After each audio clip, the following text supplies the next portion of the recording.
la presentación del libro Desde el río hasta el mar, Palestina vencerá.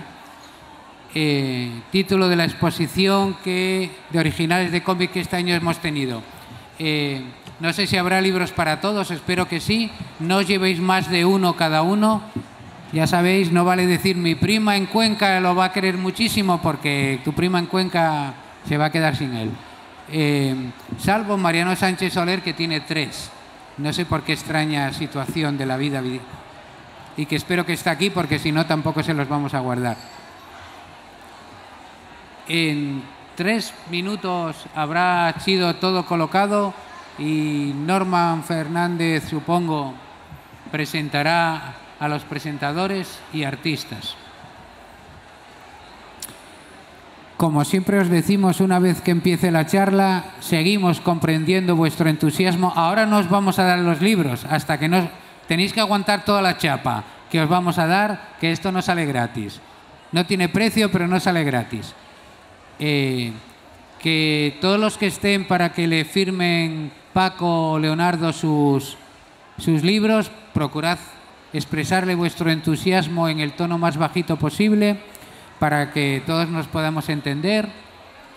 Ahora no, al final. Cuando se acabe os damos los libros. Ya os lo digo, que hay que soportar la chapa primero. Y aparte están los autores, con lo cual algunos no tendrán ningún problema en, cuando lo tengáis, haceros un dibujito en él, todas esas cosas. Y no olvidéis que están artistas de nivel internacional, como la increíble italiana Lorena Canottiere, ganadora de 100.000 premios, la no menos increíble Susana Martín, también con unos cuantos premios que le han dado y los que le van a dar, y el autor del prólogo, Juan Carlos Monedero, que ha hecho un prólogo precioso. Y los autores del libro, claro, que son los increíbles también Pepe Gálvez, habitual de la Semana Negra, guionista, probablemente el guionista más prolífico del cómic español. Sus libros han sido publicados en Francia, México, Bélgica, no sé cuántos sitios. Y Cristina Hombrados, que creo que es el primer libro que hace, pero ya no estoy muy seguro, para la Semana Negra, y que sospecho que se convertirá en otra de las habituales, una de las críticas divulgadoras del cómic más importantes de estos momentos en España. Ya me voy, viene Norman. Como ellos no tienen ningún sentido del espectáculo, y no sé cómo no han aprendido, porque llevo aquí 36 años, con ustedes, el increíble traductor, intérprete, Óscar. La, como os decía, brutal diseñadora, dibujante, guionista, Lorena Canottiere. Susana Martín. Cristina Hombrados, Pepe Gálvez, Norman Fernández, Juan Carlos Monedero, que deberían dar por aquí. Y lo veo, pues ahí os quedáis. Bueno, buenas tardes a todos y todas. Vamos a proceder con el siguiente acto de la carpa de... Ya no sé ni en qué carpa estoy. De la carpa del encuentro de la Semana Negra de esta edición. A los que estáis al fondo, entusiasmados, hablando unos con otros, aunque no lo creáis, retumba mucho aquí. Y casi os estoy oyendo más a vosotros que a mí mismo. Así que si podéis haceros partícipes de vuestros afectos un poco más bajito, pues será mejor para todos.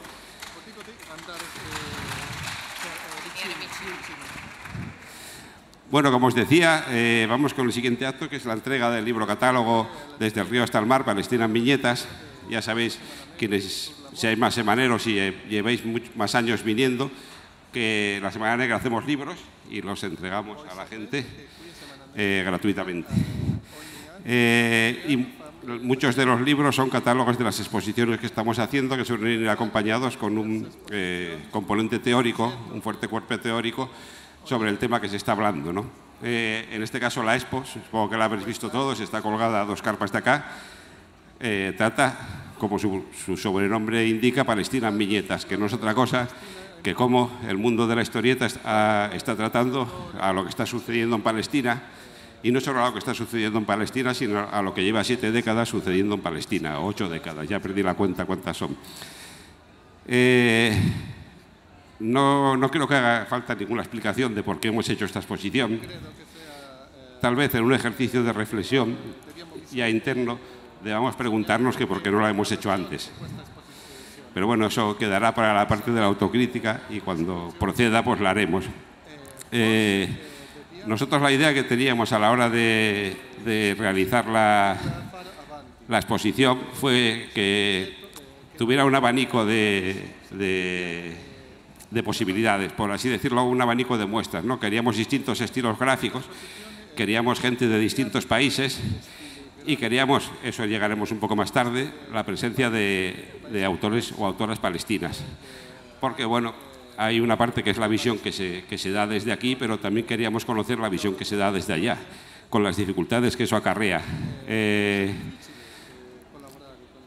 Aquí en la mesa me acompañan, los iré presentando. A mi lado está Pepe Gálvez, que es con el que suelo escribir estos libros, pero en esta ocasión yo me he borrado de la escritura del libro y me ha sustituido Cristina, que está al otro lado de Juan Carlos Monedero. Y entre ellos dos han hecho el cuerpo teórico, han hecho el análisis de cómo la historieta ha tratado el tema de Palestina, mezclándolo con un análisis de todo lo que ha ido pasando estos tiempos, ¿no? Digamos que se hace un repaso a la situación palestina actual y pasada, mencionando cómo ha sido tratada en distintas historietas. Entre Pepe y Cris está Juan Carlos Monedero, no hace falta que os lo presente, ha estado aquí hace un minuto interviniendo sobre su último libro, que nos ha escrito un prólogo del que estamos muy contentos, estamos especialmente orgullosos, porque no solo es una gran pieza literaria desde mi punto de vista, sino que es altamente emotivo. Y lo más curioso de ese prólogo es que a Juan Carlos no le dimos ninguna indicación, no le dijimos lo que tenía que escribir, le dijimos para qué era, le dijimos una extensión y todo lo demás lo decidió él. Más allá de Cristina están dos de las autoras que están presentes en la exposición, que son, a ver el orden, Susana Martín y Lorena Canotiere, cuyos trabajos están allí en la exposición. Antes de entrar bueno, y más allá de Lorena está Óscar, que es nuestro traductor, que está haciendo su trabajo, incluso lesionado, como podéis ver, porque se ha caído esta tarde y antes de pasar por urgencias ha decidido hacer un último acto de profesionalidad, pese a que le hemos insistido que no, pero no hay manera. Yo, por empezar por algún lugar, quería dar primero la palabra a las autoras, ¿no? Que están presentes en la exposición. Y empezando, por ejemplo, por Susana, que es la que tengo más cerca. Susana tiene una serie de trabajos expuestos ahí que están realizados financiados por la Organización de las Naciones Unidas para los Refugiados Palestinos, que tiene unas siglas que soy incapaz de pronunciar, que desde hace poco es casi una organización terrorista para no solo el Estado de Israel, sino muchos estados de Occidente, que realizan una política de seguidismo con todas las barbaridades que hace el Estado de Israel. Y quería, bueno, no sé, que nos hablara un poco de esos trabajos, de qué consisten esos trabajos y qué era lo que pretendían hacer con ellos. Bueno, hola. Hola, buenas tardes. Se me oye bien, ¿no? Vale, pues voy a intentar resumir para que nos dé tiempo a todo el mundo a hablar. Fue un encargo, o sea, en realidad se convirtió en una trilogía que están centradas en tres territorios ocupados palestinos, que es la Franja de Gaza, Cisjordania y el Líbano. Imagino que ahora sonarán muchísimo estos sitios, por desgracia, ¿no? El primero fue la Franja de Gaza, que fue en el 2016 que salió publicado. Creo que empecé en el 2015 la documentación. Y ¿así mejor? ¿Así? ¿Lo Julio Iglesias? Venga, vale, pues... y bueno, yo quiero, antes que nada, recordar que mi color de piel y de dónde provengo, ¿no? O sea, mi punto de vista es de una persona euroblanca Y eso yo creo que debemos tenerlo muy presente, ¿no? O sea, esta es una visión mía, sesgada, evidentemente. No pude viajar a la franja, lo hice a través de otras personas que sí que pudieron ir, porque, bueno, por toda la complicación que suponía llegar ahí, ¿no? Entrar, más que llegar, entrar. La única manera que tenías de entrar a la franja era a través de un convoy de ayuda humanitaria. Es lo único que entraba. De hecho, ahí no salía nada, ni nadie, y lo único que entraba eran convoys, ¿no? Con alimentos, medicamentos, los pocos que se podía, o sea, que dejaban, y materiales de construcción.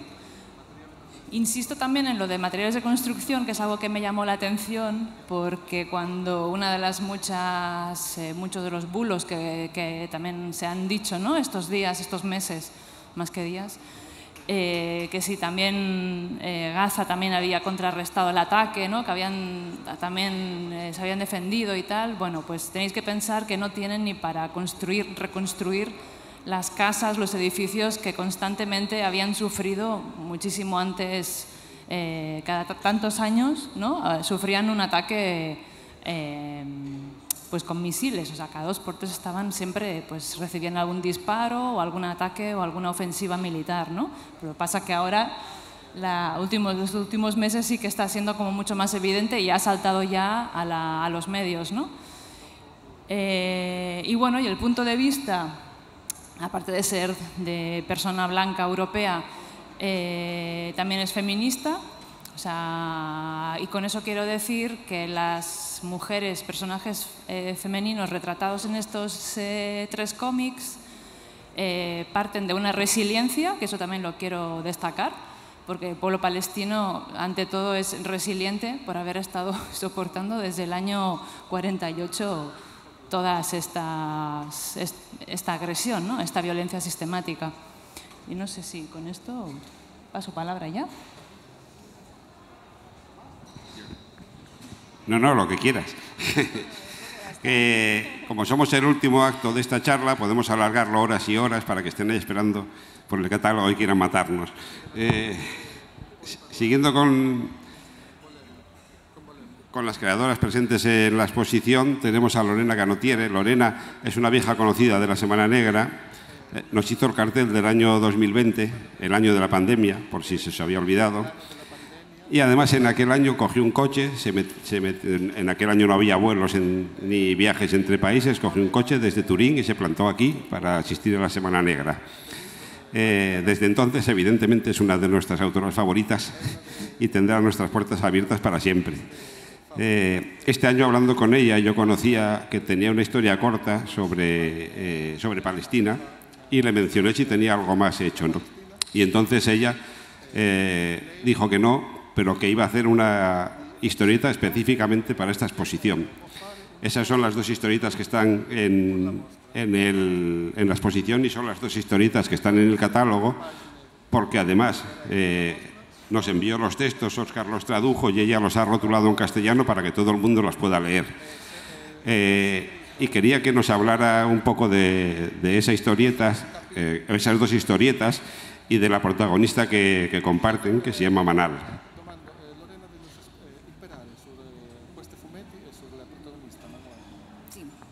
Buonasera a tutti.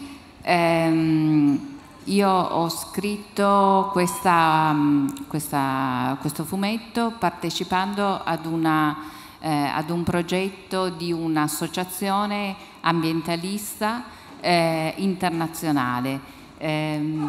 Sono dei ragazzi molto giovani che sparsi in tutto il mondo lavorano per preservare l'ambiente e le popolazioni, partendo dal principio che la lotta ambientalista è una lotta sociale.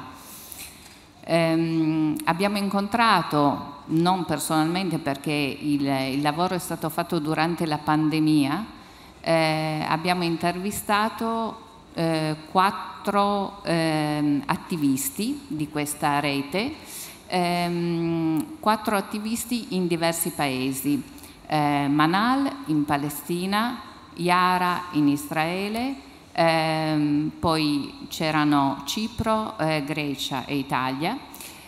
Questo perché il progetto era di cercare di informare la popolazione e cercare di fermare la costruzione di un gasdotto che passava da Israele, ovviamente sfruttando le risorse palestinesi, Palestina, Cipro, che è un'altra zona molto tesa, Grecia e Italia. Hola, buenas tardes. He escrito el cómic que aparece en la exposición como parte de un proyecto de una asociación internacional, una ONG ecologista a favor del medio ambiente a nivel internacional. Los militantes son sobre todo gentes jóvenes que buscan preservar el medio ambiente e informar a la población. Porque creen, su principio principal es que la lucha por la ecología, por el medio ambiente, es una lucha social. El proyecto tuvo lugar durante la pandemia y no pudimos desplazarnos en persona por este motivo, pero consistía en entrevistar a 4 activistas de países distintos. Por ejemplo, Manal en Palestina, Yara en Israel y otra gente de Chipre, Grecia e Italia. Un poco era denunciar, investigar e informar a la población del proyecto que había en aquel momento de que querían construir un gaseoducto que fuese de Israel, explotando los recursos palestinos, el gas palestino, y llevarlo a través de Chipre a Europa, a Italia. La storia palestinese è una storia che abbiamo conosciuto, che in Italia è sempre stata molto presente nei movimenti politici ed è una storia che è sempre stata presente ma raccontata e portata avanti dagli esiliati. Parlare con Manal, che si trovava all'epoca a Hebron, è stata totalmente un'altra cosa. Abbiamo parlato 2 ore e Manal ci ha raccontato della vita quotidiana, di quanto sia importante ma anche difficile fare rete sia in Palestina che con l'esterno, con tutto il mondo, e che cosa vuol dire vivere come attivista in Palestina. La historia de Palestina es bien conocida en Italia, no es una situación nueva. Lo que pasa es que la podemos tener presente, pero no conocerla pormenorizadamente. En mi entrevista con Manal, con esta activista que en aquel momento vivía en la zona de Hebrón, duró como unas 4 horas. De ellas 2 estuvimos hablando del tema del gasoducto y luego también Manal me estuvo contando sobre su experiencia, sobre su vida cotidiana, sobre el día a día en un estado sitiado como Palestina. Y cómo es, lo difícil que es hacer la vida diaria que tenemos aquí nosotros en un país como Palestina. È stato anche molto interessante parlare con Manal, che è palestinese e che è l'attivista che abbiamo incontrato di questo gruppo che vive in Palestina, e con Yara, che è l'attivista di questo stesso gruppo israeliana. E tutte e 2 ci hanno raccontato le stesse situazioni di violenza che hanno subito dai militari e dallo Stato israeliano. Y nos parecía interesante entrevistar precisamente a una persona activista como Manal para que nos contase sus puntos de vista de la situación desde la óptica palestina y luego también confrontarla con la experiencia de Yana, una activista ecologista, en este caso israelí, pero que también está luchando por la misma causa. Y nos pareció muy interesante ver que las dos hablaban de la misma situación de violencia estructural que las afectaba. Quindi le 4 pagine che ci sono in mostra sono state raccontano la storia della lotta palestinese per le risorse naturali che sono basilari per la vita, per l'agricoltura, per per la sopravvivenza e per l'immaginare un futuro del popolo palestinese. E le altre pagine, quelle che ho disegnato solo per la Settimana Negra, sono quello che rimaneva della nostra chiacchiera, che però era importantissimo dire.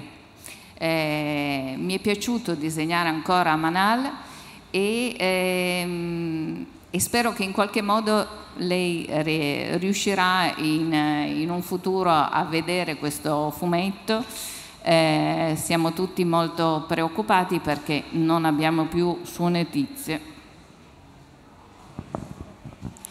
Entonces, en esta exposición podréis ver una historieta de 4 páginas en el que intento contar la historia de la lucha palestina por conseguir gestionar sus propios recursos naturales, que son fundamentales para la agricultura, para su supervivencia, para el futuro del pueblo palestino, en definitiva. Y además, en exclusiva, las 4 páginas que he dibujado expresamente para la Semana Negra, en las que vuelvo a contar la historia de Manal, que me parece importantísimo volver a ponerme en contacto con ella y contar su historia.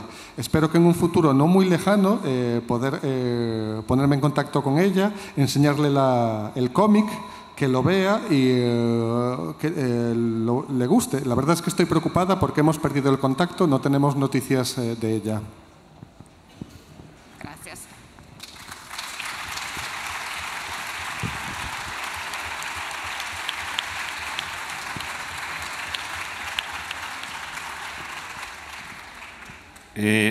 Bueno, vamos a seguir con Juan Carlos, por ejemplo. Yo recuerdo que la idea que tuvimos de pedirle a Juan Carlos Monedero el prólogo fue porque hace mucho tiempo yo vi un programa de televisión de la frontera que lo llamaban Palestina, un genocidio a cámara lenta, que era una forma de hablar de lo que llevaba sucediendo durante muchas décadas en Palestina. Y me di cuenta que de lo que está pasando en Palestina desde octubre del año pasado es ese mismo genocidio, pero ya no es a cámara lenta, es a 2,5 o 3,5 o 4 o 5 veces la velocidad estándar. Como os decía, yo no le dimos ninguna indicación y él decidió hablarnos de dátiles colgados a ver si lo digo bien, de las ramas. ¿Por qué decidiste escribir ese texto y no otro, un estudio histórico o cualquier otra cosa?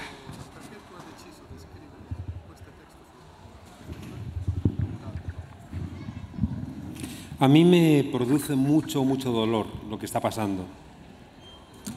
Es paralizante.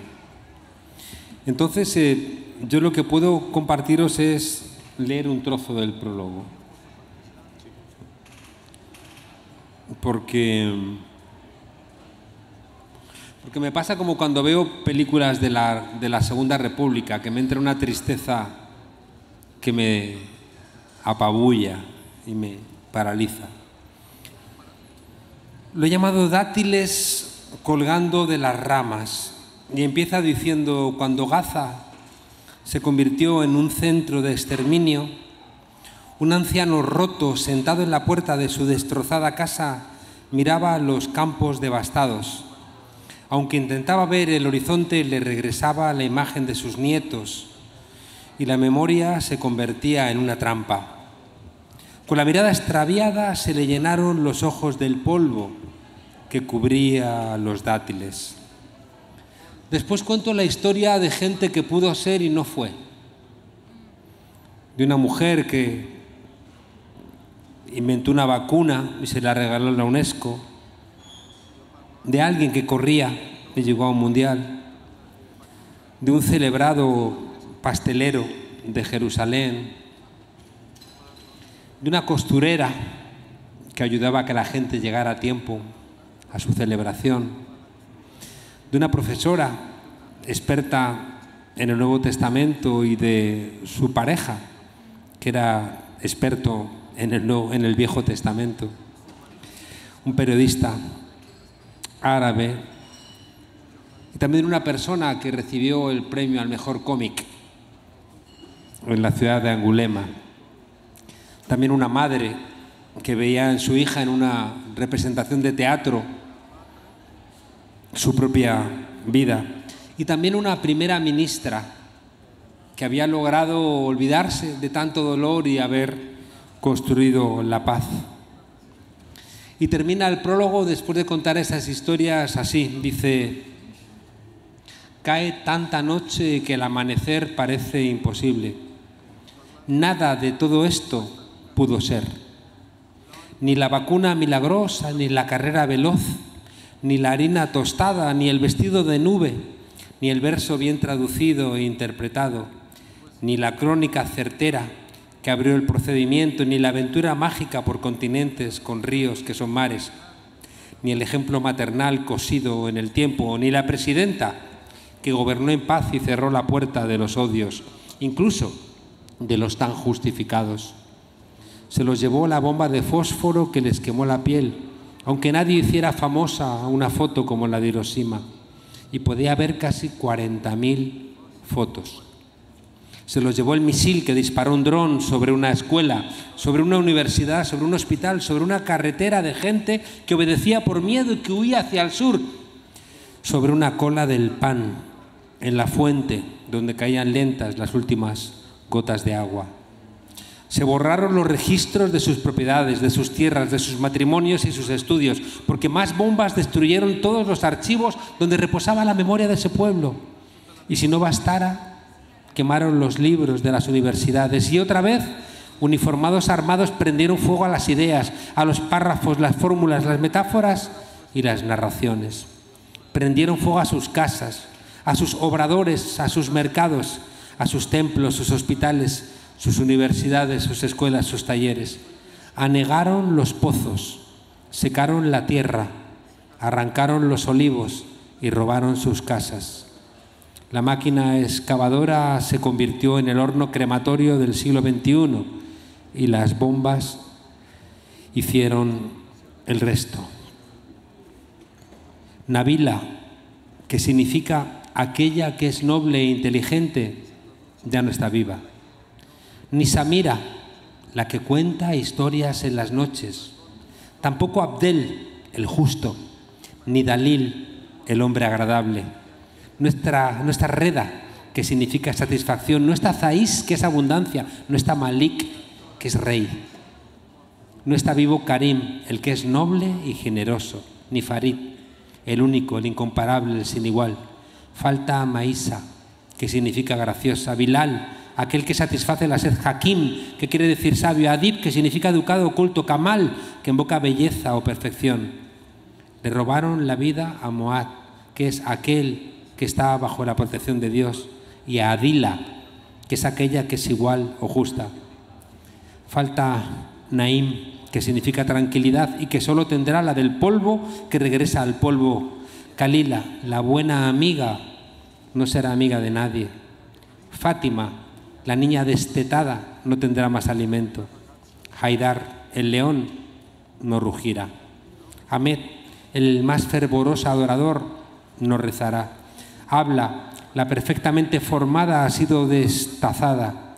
Halima, la apacible y paciente, lo será desde el dolor infinito. Samir, el que es compañero no tendrá amigos. Talal, que significa agradable y también lluvia, se ha secado. Dounia, que se dice como el mundo ha sido desterrada. Walid, recién nacido, ha sido recientemente muerto. Basima, no será más la sonriente. Ni Asim, el que garantiza y protege, podrá hacerlo. Tampoco Azahara será de luz, ni una persona bella como una flor. Zaida no ha podido ser aquella que crece, ni Salma, que significa paz, se ha librado de que le hayan robado su futuro. Hanane, que significa misericordia, no la tuvo. Y así miles y miles y miles de historias, de nombres, de risas, de riñas de niños, de cartas de hermanos, de dibujos de nostalgia y rabia, de dibujos mágicos plasmados en hojas en la escuela, de dibujos que nunca se pensaron trazos en la arena de la playa, condenados también al olvido o a la memoria inconsciente de las olas. Cuando cayeron las bombas sobre el sembrado, era obsceno que quedaran allí sin vida sus cuerpos de niños y al lado siguieran los dátiles en las ramas colgando.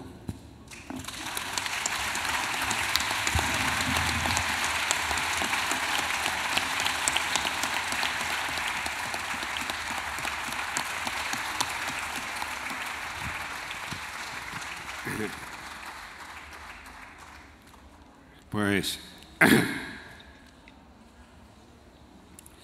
viene a colación esto que decía Juan Carlos, porque antes os dije que yo no había escrito el catálogo, incumpliendo una norma habitual de la Semana Negra, y no lo escribí porque no pude. Había demasiados niños muertos cada día para que yo pudiera pues sentarme a escribir. Entonces, abusando de la confianza, le pedí a Cris que me sustituyera. Y la pregunta para ella es si al final, ¿cómo fue para ti la experiencia de escribir este catálogo? Si no te habré hecho una putada en vez de un favor.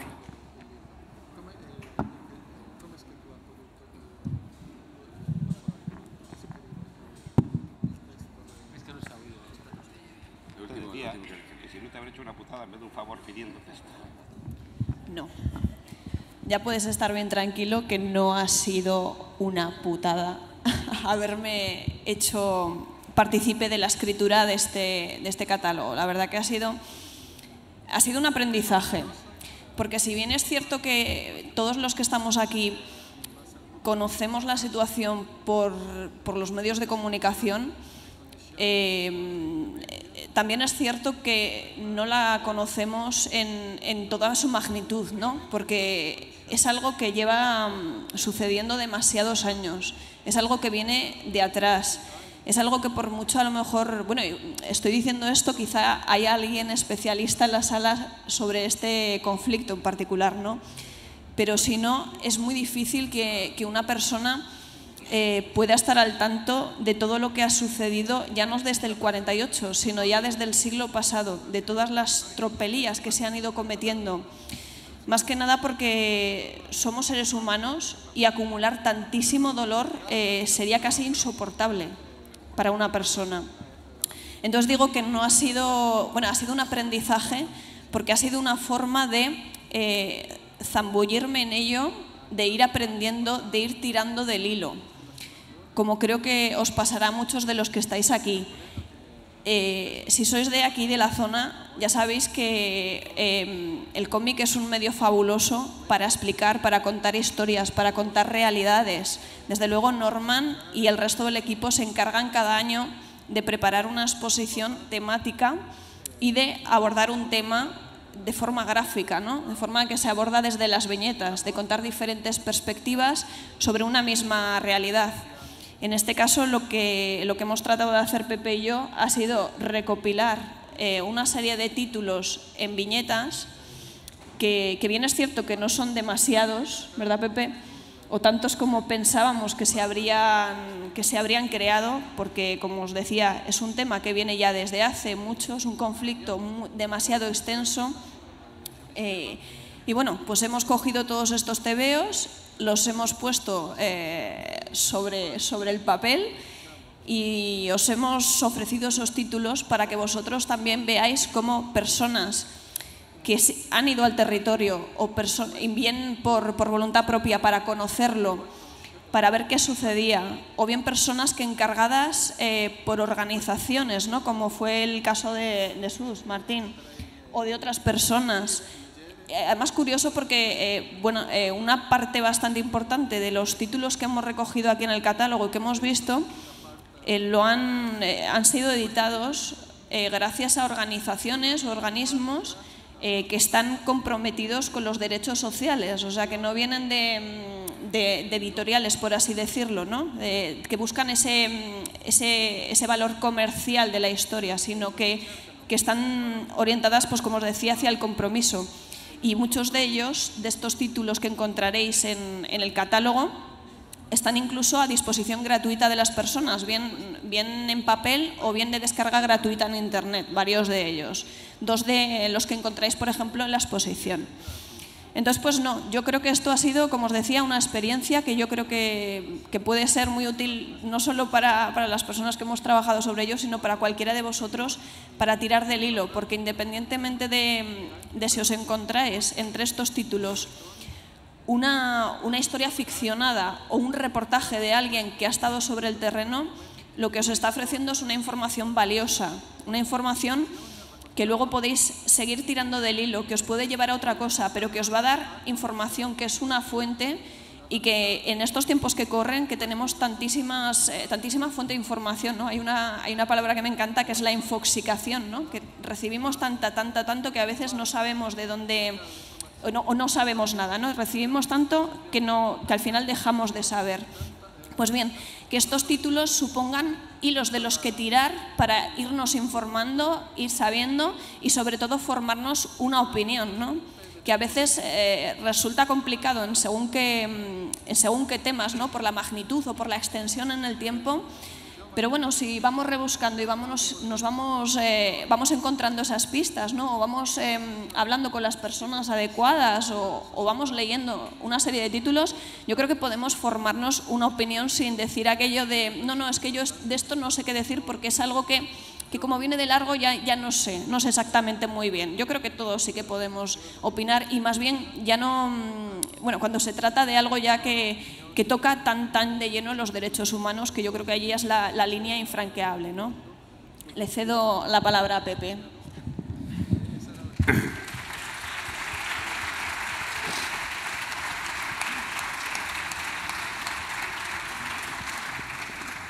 Y bueno, antes ya de que os explique cómo vamos a hacer el reparto, la parte logística, le voy a dar la palabra a Pepe. Y a Pepe ya no le voy a preguntar nada directamente. Voy a dejar que él cierre el acto.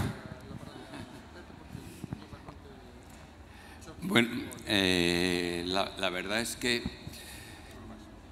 Me arribo más el micrófono. La verdad es que la escritura de este libro tenía la voluntad de decir el conflicto que está pasando estos meses. Los 9 meses de guerra que estamos viviendo no son 9 meses. Desde 1948, un poco antes, es casi una guerra continua, con pequeñas excepciones. Hemos utilizado el cómic para reflejar esa historia. Normalmente estas historias las cuentan los medios de comunicación de los vencedores. En las sucesivas guerras los vencedores han sido Israel y sus aliados, sobre todo Estados Unidos, Francia, Inglaterra, pero sobre todo Estados Unidos, y los derrotados han sido los países árabes y sobre todo los palestinos. Entonces, una de las cosas que te quedan cuando estás haciendo esto es esa sensación de una larga y prolongada situación de injusticia, de segregación, de colonialismo.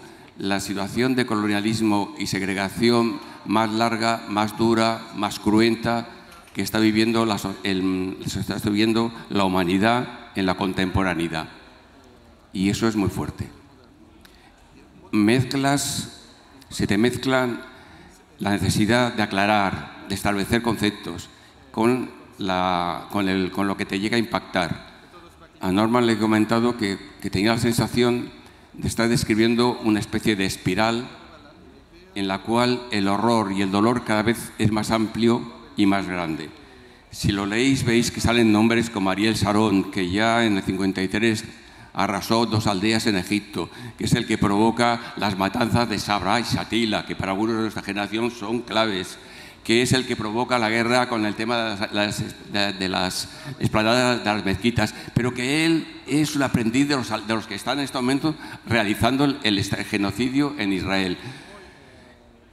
La sensación que tienes ante esto es que nos hemos de organizar, pero que debemos competir contra ese horror. La sensación que tenemos ante esto es levantar este libro, es lo que aportamos, un pequeño gesto, un pequeño ladrillo de solidaridad. Volver a situarnos en la necesidad de poner en primer plano la solidaridad internacionalista, que en este caso es con un pueblo que es el de Palestino. Leer sobre todo las imágenes que desarrolla el ilustrador palestino el nombre ahora no me acuerdo, porque son hermosas, pero muy impactantes, y sus historias, al leerlas, con Chris lo hemos comentado, con Norman, nos dejan una sensación de dolor, pero al mismo tiempo de resistencia, de continuar luchando, y nosotros debemos estar con ellos, continuar luchando y hacer todo lo posible para que ese horror, por fin, esa espiral, se detenga.